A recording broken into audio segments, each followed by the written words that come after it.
Hello everyone, Edith and I are here to do what is going to be the first of a series of videos that are primarily aimed at the juniors and seniors, but as always, if you're interested in this topic, you can watch the video, you can read the resources I've provided, and you can email me with your thoughts and ideas. I would love to hear from you. So each Thursday, I'm going to post a video about a specific current topic that I would have been discussing with the juniors and seniors if we were still in traditional school. So this week, Mr. Westling is also participating. So part of this video is going to be him making some comments. And our topic this week is universal basic income. So I'm going to get into what is universal basic income in just a minute. How are we defining that? And the second part of the video is going to be Mr. Westling making the case in favor of a universal basic income provided by the government, and then I'm going to make the case against it. I'm going to take the position of some economists and some members of Congress that universal basic income is not a good idea for the American system. So stay tuned for universal basic income with Ms. West and Mr. Westling. Okay, so the first thing that I want to do is make sure that we can define universal basic income. So what is universal basic income? First of all, there are 5 parts. First of all, it has to be periodic. It has to be a recurring payment rather than a one-time grant. So something that comes to you every month or every year. Secondly, it is a cash payment. It's a cash dollar bill amount.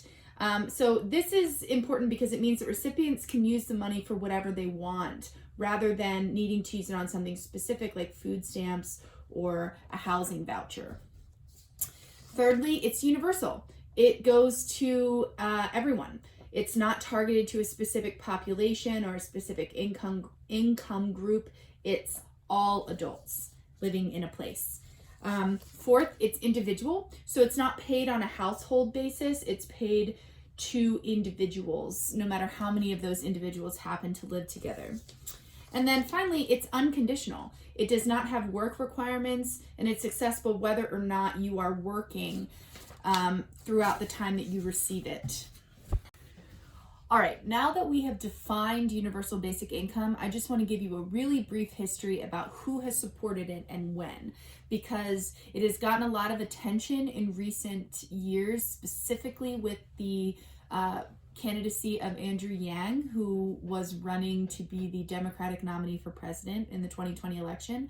But universal basic income did not come out of Andrew Yang's brain. So as early as the late 18th century, the late 1700s, people like Thomas Paine were arguing for this kind of a citizen payment, a lump sum guaranteed to all citizens at adulthood. So not exactly a universal basic income because it wasn't periodic, but Thomas Paine argued that upon reaching adulthood, all adults in America should receive a lump sum. We also have Belgian socialist Joseph Charlier, economist James Meade, even people like Martin Luther King Jr. and prominent members of the Black Panther Party and civil rights movement in the 1950s and 60s saw universal basic income as a way to provide reparations and economic assistance to disadvantaged populations. Now, of course, as we just talked about, universal basic income is universal. It's not targeted to a specific population, but precursors to our current idea of universal basic income have roots from quite long ago. So this is not a new idea, but it is a renewed topic of conversation in politics right now. Now that we know what universal basic income is and we have a little bit of an idea of how long this idea has been around, Mr. Westling is going to spend a few minutes arguing in favor of providing a universal basic income for American adults. Okay, so with the current economic crisis, with many stores closing and many people unemployed and not able to pay their bills, As you have heard, our government is proposing and looks like they're going to pass a $2 trillion emergency bill to help out people financially and companies and stores and so on. And then you have, given this situation, you have some politicians like Andrew Young talking about giving out people $1,000 a month. Since the emergency bill is basically a one-time payment, he's proposing, well, let's pay people a minimum amount of money every month. And so, what this reminds us of is a concept of universal basic income that has been receiving a lot of discussion or interest lately. And so, what is universal basic income? It's basically a means that provides all citizens with a given amount of money, regardless of their income. And numbers that I have heard and read, and people talked about is anywhere from $1,000 to $2,500 a month. Okay, and so the purpose of universal basic income is basically to prevent or reduce poverty and improve or increase equality among citizens with respect to their financial situations. So, what does this mean to you? Well, it could mean a steady check, biweekly or once a month, a certain level of financial peace of mind that you can pay your bills and put food on your table for you and your family, that you have a basic human right to a minimum decent lifestyle or living. And in addition to this idea of universal basic income, some current factors that various progressive politicians are discussing and they're kind of driving this discussion and a lot of interest. First one is income equality. In recent years, last 10, 20, 30 years, the difference between low income earners and the minimum wage and high income earners, CEOs of major corporations, that difference has gotten wider and wider. Anywhere from, you got people making $10, $12 an hour to some of our CEOs making, over $100 million a year. So that disparity has gotten huge and larger over recent years. Another issue that people talk about is the amount of automation and artificial intelligence that is reducing jobs, taking away jobs to robotics and so on. And so, this creates potential job losses, of course. So, in conclusion, then, what this really comes down to is with universal basic income, it's a basic income fairness that is considered a basic human right. So I'd like to make some arguments against universal basic income. So I am relying pretty heavily on an economist named David Henderson for these arguments. He has written several papers about both the economic and the philosophical problems with providing universal basic income. There are members of Congress and other prominent politicians who have made similar statements about the problems with universal basic income. But for today, I'm going to focus primarily on what Dr. Henderson has written. So there have been several attempts to kind of test out universal basic income. So most famously in the 1970s, a city called Dauphin in Canada provided universal basic income. But when the new government came into power in the late 70s, they kind of suspended the program and never actually analyzed the data. There are current universal basic income studies going on in Kenya, in Finland, in the Netherlands, in a city called Stockton, California. And actually, the state of Alaska has had a universal income like system for a while where residents of Alaska get a yearly payment that comes out of the money that is earned on the oil reserves in Alaska. So The biggest problem with universal basic income that I can see is that it's just not scalable. So what I mean by scalable is it may work in small situations. So for example, in a city like Dauphin in Canada, it may work for small populations for discrete lengths of time. But when you think about scaling that up and providing every adult in America, so there's about 320 million people in America, let's say about 200 million of those people are adults, trying to scale up a program that has worked, even if it's worked successfully in a small city, to an entire country is just really impractical and quite frankly improbable.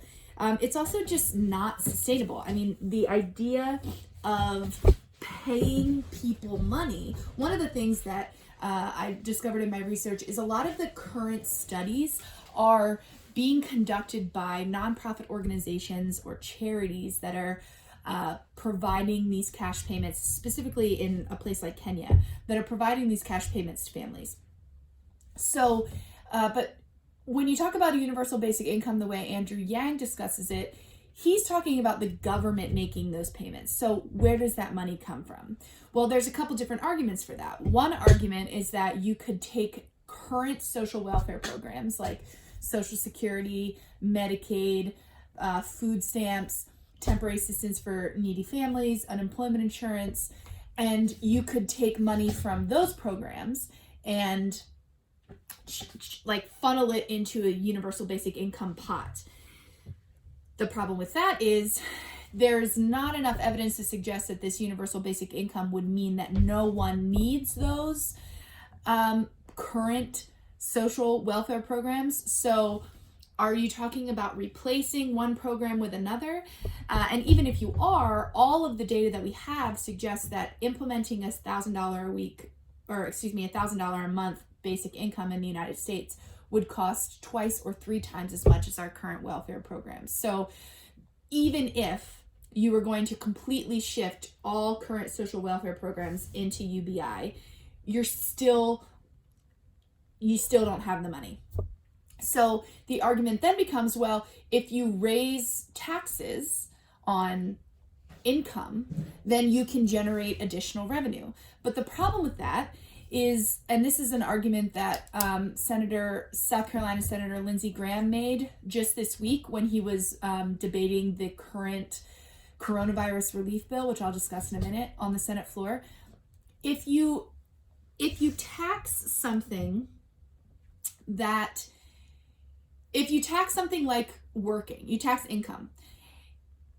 If the tax on working becomes too high, what you're doing is you're creating a disincentive to work. It is cheaper for people in that scenario to not work and receive the basic income than it would be for them to work and have to pay a 2 or 3 times higher tax rate. So the two biggest problems that people have with universal basic income is, number one, it's not scalable. And then number two, it's not sustainable. It's way, way, way too expensive. The third point that Dr. Henderson makes is that it's not moral. It's not appropriate.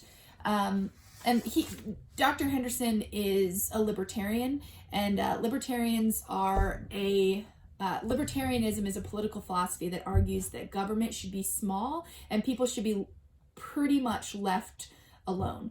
There should be very little government regulation of personal and private activity. So Dr. Henderson argues that a universal basic income that requires that tax money be redistributed is not a moral position for governments to take. So the three biggest arguments against universal basic income are: it's not scalable, it's not sustainable, and it's not moral. Okay, so the last thing I want to do today is just kind of briefly go over what is going on in Congress right now. So today's Thursday. On Wednesday evening, the Senate passed a bill called the CARES Act, the Coronavirus Aid and Relief Economic Support or something. CARES is an acronym. And it has a lot of parts. And this is actually the third bill that Congress has voted on with relation to the coronavirus pandemic. But this third one has gotten a lot of attention because it includes a cash payment. So today's Thursday. The Senate voted yesterday. For those of you who remember from civics, in order for a bill to become a law, it has to pass in exactly the same form in both houses of Congress. So tomorrow, Friday, the House is set to vote at 9 a.m. Eastern Time. They are expected to pass the bill, in which case that bill, which is 883 pages long, will go to the president for signature. And President Trump's Treasury Secretary, a man named Steven Mnuchin, he came out a few weeks ago, actually, saying that he was in support of these cash payments. So everybody expects that by Friday, we will have this bill as law. So what does it say? Well, it says a lot. But for our UBI discussion, it's important to understand that this bill would give $1,200 to any adult who made less than $75,000 in either 2018 or 2019. The reason it's both is because the money is going to go to you based on your tax return, your most recent tax return. And because taxes were not due until April 15th, and now that's been extended until July 15th because of the self-isolation and quarantine, there are a lot of people who haven't filed their 2019 taxes yet. So if you haven't filed your 2019 taxes yet, you are going to be receiving this payment or not based on your 2018 taxes. So for couples who make up to $150,000, they will get $2,400. Families will get an additional $500 for each child that they have claimed on their taxes. So families with larger numbers of people that they have to care for will be given additional money. And from $75,000 to $99,000, the money will kind of taper off. And if you make more than $99,000 as an individual or $198,000 as a couple, you will receive nothing. So this is not exactly universal basic income for several reasons. Number one, it's not periodic. This is a one-time payment. It is going to be a cash payment, probably a direct deposit. But it is not going to be restricted in the way that like a housing voucher or food stamps would be. It is not universal. It is not paid to everyone. It is a targeted or what is called a means tested payment because only people who meet certain criteria are eligible to receive it. It is individual, but it's also kind of not, because if you file jointly with a spouse, your joint income is the number that the government's going to use to determine how much money your household receives. However, it is unconditional. As long as you fall into the category of making less than $99,000. That doesn't sound like the right number, but yeah, $99,000 individually or $198,000 as a joint filing, then you will receive the money. So, of course, this is not universal basic income, but it kind of opens up a really interesting question. If the government, because there are members of Congress who have argued that because we don't know how long this coronavirus pandemic is going to last, and we don't know how long the economy is going to suffer. I saw a really dramatic chart this morning that the number of people filing for first-time unemployment benefits went from like 600,000 last week to 3.2 million this week. So millions of people are out of work for the foreseeable future and don't know when they're going to earn a paycheck again. So there are members of Congress who are arguing that this payment needs to be recurring throughout the economic crisis that we are in. That still doesn't mean it's universal. or recurring, but it would make it a little bit more periodic. So the question that I have for you is, what do you think, first of all, what do you think of universal basic income? Do you support a universal basic income as Mr. Westling was talking about, as kind of as a fairness issue? Is there an economic and is there a human right issue related to the amount of money that you can be expected to earn or to receive in a given time frame? So number one, what do you think about universal basic income, and why do you think that? I have posted on the website a document with a number of sources, both in favor of and against, and also just kind of informational. So I would love for you to do some of your own research and decide, what do you think about universal basic income? And then secondly, what do you think about this current legislation in Congress? First of all, do you think it's a good thing that families are going to be receiving this additional money? Maybe your family has experienced a layoff because of all the businesses closing. I know that for some people, receiving that money is going to be essential to being able to continue to pay their bills and provide for their family. For families who are not out of work or who are continuing to be paid during this time, as long as they're under $75,000 a year, they're getting that money anyway. So what do you think about that? Do you think that the government should have been more discriminating about who got the money, or do you think that giving it to everyone is an important boost for the economy? And then thirdly, do you think that this relief package is going to open up future conversations about universal basic income, or do you think that this is kind of a one-time emergency thing? So I would love to hear your ideas about universal basic income, especially those of you who are 18 or almost 18. You're going to be eligible to vote in the 2020 election and all subsequent elections, and not just for president, but also for Congress and for your state representatives. So if this is something you support, you want to know which politicians support the policies that you support. And if it's something that you do not support, you also want to know that, because you want to vote for people who are going to advance policies that are in line with the ideas that you have. So I hope you learned something today. I hope you can conduct some of your own research, and I look forward to hearing about your ideas related to universal basic income. Bye-bye.